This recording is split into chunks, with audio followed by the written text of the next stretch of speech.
चिलिकार नील जलराशि रे जगन्नाथंक बाहुड़ा यात्रा अनुष्ठित होईछि। विश्वर सबु स्थान में स्थलपथर रथयात्रा अनुष्ठित होता बेले एठी किंतु चिलिकार जलपथर अनुष्ठित होता रथयात्रा। खोर्धा जिलार चिलिका ब्लॉक अधीन नईरी गाँव में चिलिका कूल एक कुदरे रही जगन्नाथंक लीलाक्षेत्र भाव परिचित कांकण शिखरी धाम।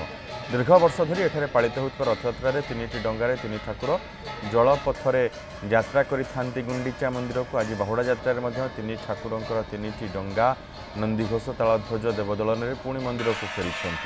चिलिकार नील जलराशि बड़दाण्ड सजिता बेले चिलिका ढेउरे महाप्रभु अनुष्ठित होईछि विरल बाहुड़ा यात्रा।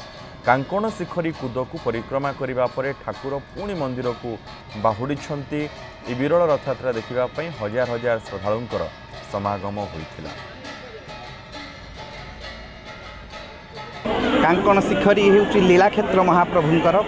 जेतेबेले 1731 मसीह तकीखान आक्रमण होइथिला श्रीमंदिर उपरे, सेतेबेले महाप्रभुंकर निर्देश पाई पंडा पढ़ियारी सेवायत माने महाप्रभु को आनी ये निर्जन टापू जहाँ ना थिला कांकण कुदा से अंचल रे आनी महाप्रभु को रखी थिले। कालक्रमे यार ना कांकण शिखरी होइछि राधानाथ रायंकर भाषा रे। तेणु आपण देखंतु विश्व विचित्र होउचंदी जेमिति श्री जगन्नाथ तांकर लीला मध्य विचित्र। कांकण शिखरी धाम रे ए जे रथयात्रा हेउची विश्व सारा हेउची स्थल भाग रे, किंतु एठी चिलिकार नील जलराशि मध्य रथयात्रा हेउची।